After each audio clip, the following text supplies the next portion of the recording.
John's heart swelled with relief as he felt the weight of the cash in his pockets. It was enough to cover his daughter's urgent surgery, and he couldn't wait to get out of the rough neighborhood and make it to the bus stop a block away. But his plans took an abrupt turn when he heard a piercing scream. "Please, help me." The woman's cry sent a shiver down John's spine, and he turned to see her crawling through the trash-filled alley. Without thinking, he rushed to her aid, only to be confronted by a man with a knife pressed against his throat.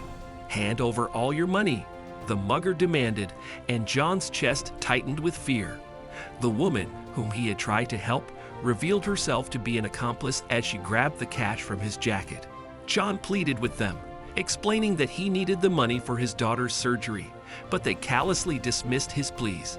"It's a dog-eat-dog world, and today was just your turn to get bit," the man taunted as he slammed John's head into a dumpster, leaving him disoriented and in pain. He watched helplessly as the robbers disappeared into the blinding sunlight, taking his hard-earned money with them. Bruised and battered, John made his way to the nearest police station, hoping for justice. However, the officer at the desk was skeptical, pointing out the risky situation John had willingly put himself in with a large amount of cash. John provided a description of the woman, but it wasn't much to go on. "We'll send some officers out to investigate and get back to you if we find anything," the officer said with a hint of doubt in his voice. John left the police station feeling defeated, realizing that his desperation to help the woman in the alley had cost him his daughter's only hope for a successful surgery. With no other options left, John turned to his last resort. He went to his brother's house and stole a gun, fueled by anger and determination to reclaim what was rightfully his. He returned to the alley, his heart pounding in his chest as he confronted the memories of his previous encounter. He searched through the trash, trying to find any trace of the robbers, but they were long gone. As he stood there, defeated and exhausted, John realized that he had lost more than just money. He had lost his sense of security, his trust in others, and his faith in the system. But he refused to give up. Determined to do whatever it took for his daughter's sake, John vowed to find another way to save her, no matter how steep the odds seemed. The desperation that had driven him to the alley in the first place now fueled his resolve to fight for his daughter's life, no matter what challenges lay ahead. John stumbled out of the police station, feeling numb and disoriented. The reality of the situation hit him like a ton of bricks as he looked at the people passing by on the streets, most of them looking downtrodden and hopeless. He had trusted the police to help him, but now he realized that he was just one of many victims of muggings in this precinct. The chances of recovering his stolen money were slim, and a sense of hopelessness washed over him like a tidal wave. As he made his way to the hospital, where his daughter Brianna lay comatose after a horseback riding accident, John couldn't shake off the feeling of failure. He had failed to protect his daughter, failed to have enough money to pay for her medical bills, and now he was facing the harsh reality of the hospital's policy of upfront payment for critical procedures, even with insurance. He couldn't bear the thought of losing Brianna because of a lack of funds. Sitting by Brianna's side in her hospital room, John fought back tears as he held her limp hand. He wished he could turn back time, regretting the decision to let her go horseback riding. He imagined the worst-case scenario, where he would have to tell the doctors he couldn't pay for the surgery, and his daughter's condition would worsen. With a heavy heart, John sought out Brianna's doctor and explained his dire financial situation. He begged for more time to come up with the money and offered to sell his house to pay for the surgery.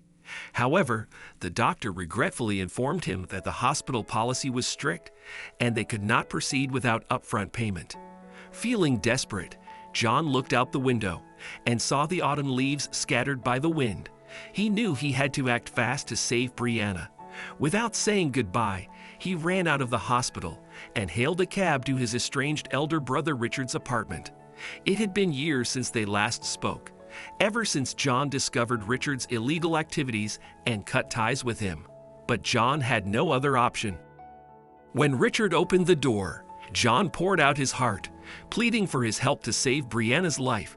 Richard sighed and reminded John of the hurtful words he had said in the past, but ultimately agreed to help for Brianna's sake. John felt a mix of relief and gratitude, knowing that he had found a temporary solution to his dire situation. John rushed back to the hospital with the borrowed money from Richard, grateful for his brother's assistance despite their differences. He handed over the money to the hospital, and the doctors immediately rushed Brianna into surgery. John waited anxiously, hoping and praying for a positive outcome. Hours later, the doctor came out with a tired but relieved smile. The surgery had been successful, and Brianna was now in recovery. John felt a wave of gratitude and relief wash over him as he thanked the doctor and rushed to Brianna's side. As he held his daughter's hand again, John knew that he had a long road ahead to repay his brother and settle his own financial struggles. But in that moment, he was just grateful to see Brianna alive and on the path to recovery. He vowed to do whatever it took to ensure her well-being and to never take anything for granted again.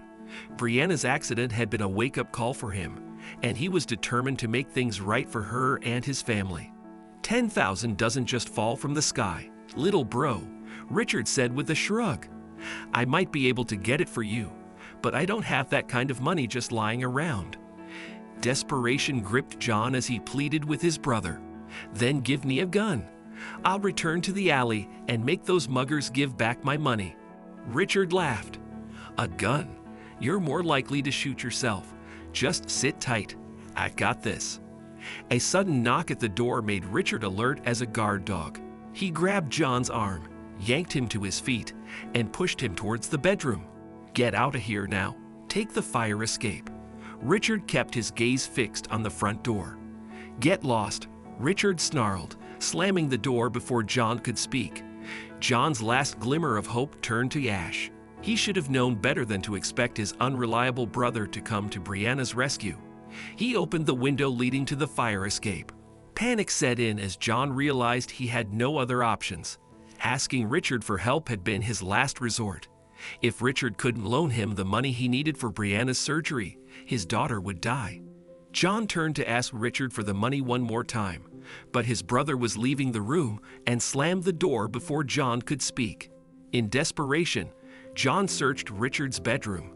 He had already sold everything of value he owned, but maybe Richard had something worth $10,000. A dark, rounded shape caught John's eye from beneath a stack of papers on the bedside table. He looked closer and gasped.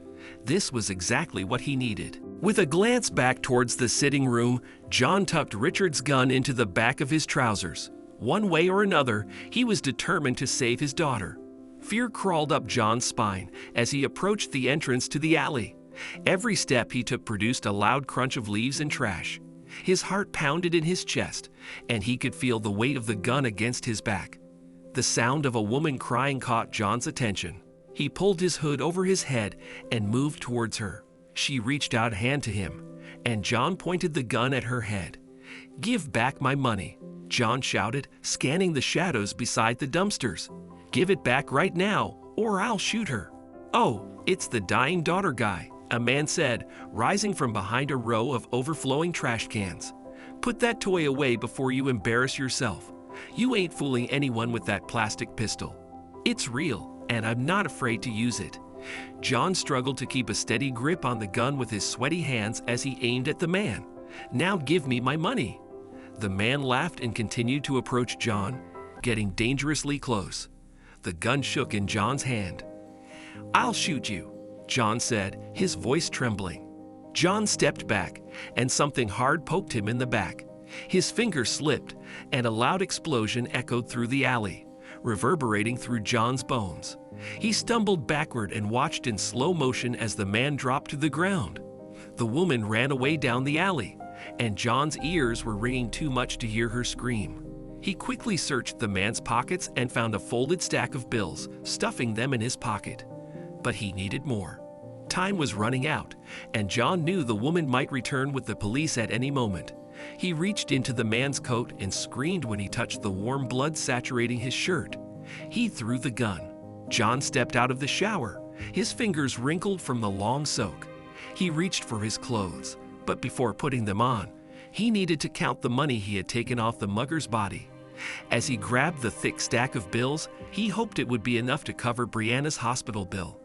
However, when he started counting, his hands shook, and he counted wrong the first time. It couldn't be so little. John counted the money 3 times, his heart sinking with each count. He let out an anguished howl and flipped his coffee table in a fit of rage. $87 worth of ones and twos floated through the air, mocking him. That was the price of the mugger's life, and it wasn't enough to save Brianna. John's breath came out in shuddering gasps as he realized he had killed a man, tarnished his soul, and it still wasn't enough. Overcome with anguish, he fetched his axe and hacked the coffee table into splinters, his exhaustion catching up with him as he dropped to the floor. As John closed his eyes, he saw the mugger's lifeless body in the alley, and the smell of blood filled his senses. He muttered to himself that it wasn't real, trying to wash away the memories, scraping his fingernail over the creases in his palms where the bloodstains seemed to linger. He suddenly realized he couldn't find his car keys, only to remember that he had sold his car, which had set off this chain of events. Laughter bubbled up uncontrollably, followed by tears as he saw the scattered dollar bills on the carpet. John ran out of his front door, not stopping until his legs felt like concrete. He boarded a bus and sat at the back, feeling the stares of other passengers. He hunched his shoulders, wondering if they could tell he was a murderer. He couldn't bear the weight of his guilt any longer, and he ran to his brother Richard's house, tapping on his bedroom window until Richard let him in. Richard snapped at him, demanding to know what John's problem was. John gulped and tried to explain, telling his brother everything about what had happened. Richard grabbed his shoulders and stared hard at his face, visibly angry. He scolded John for his reckless actions, reminding him that he had said he would take care of it, but it might take time. John argued that Richard had said he couldn't help, but Richard shook his head in frustration. He handed John an unlabeled bottle and ordered him to wash his hands with it. John hesitated, asking what it was, but Richard insisted. John washed his hands, drying them with a towel, still feeling overwhelmed by the events that had unfolded. Richard then threw a package at John, a bundle of newspaper secured with duct tape. John looked at it puzzled, and Richard explained that it was Brianna's $10,000, urging John to go to the hospital and pay the doctor so that his niece could receive proper medical care. John stared at the package, speechless, as Richard pushed him out the door, telling him to go. John sat by Brianna's bedside in the hospital, his heart pounding with anticipation. He couldn't believe that Richard had come through for him despite their strained relationship in recent years. John remembered how close they used to be and how Richard had fallen into a life of crime after John left for college. He had tried to help Richard in the past, cleaning up after his brother's mistakes, but Richard had always pushed him away. Now, as John watched over Brianna, he felt a glimmer of hope. The surgery had gone well, and Brianna. Despite Richard's actions, John couldn't help but feel a glimmer of hope. If Richard was willing to help Brianna, he couldn't be all bad. John's heart swelled with gratitude as he squeezed Brianna's hand, relieved that she had finally woken up. Perhaps their lives could finally return to normal now. But their moment of relief was short-lived as the door to Brianna's room suddenly burst open, and 2 police officers stormed in. John's heart sank as he was placed under arrest for murder. He found himself in the sterile interrogation room, feeling the weight of the situation as the police detective stared at him over his coffee mug. "We have your brother in custody," the detective said, his tone accusatory. "We found his gun at the crime scene and he confessed. But something doesn't add up. Tough guys like your brother don't just confess unless they're protecting someone." John's mind raced as he tried to come up with the right words. He knew he needed to be careful, as his and Brianna's future hung in the balance. The detective leaned in closer, slamming his hand on the table. "You reported being mugged in that same alley the day before the murder. Did you take your brother's gun and seek revenge?" John's jaw clenched as he remembered the events of that fateful day. He knew he should tell the truth, but he couldn't bear the thought of leaving Brianna alone if he went to prison. Before he could respond, the detective brought in another officer to test John's hands for gunshot residue. John's mind raced back to Richard's strange insistence that he wash his hands with a particular substance. Was Richard trying to make sure John passed this test? The detective eyed John suspiciously as the test came back negative. "Seems like you're clean," he said. "The only question left is whether you're willing to let your brother take the fall for you." John's heart ached as he thought about Richard, who had done terrible things but was now trying to protect him. He knew what he had to do. "I don't know what you're talking about," John said, meeting the detective's gaze with steely determination. As John walked out of the police station, he felt a mix of emotions. The sunlight and fallen leaves seemed to mock him, but he knew he couldn't turn back. Brianna needed him more than ever, and he had to honor Richard's sacrifice. John reached for the door handle to go back and help Richard, but he stopped himself. He couldn't jeopardize Brianna's well-being. Richard had made his choice, and John had to live with the consequences. With a heavy heart, John let go of the door handle and walked away, determined to be there for Brianna and make things right for her.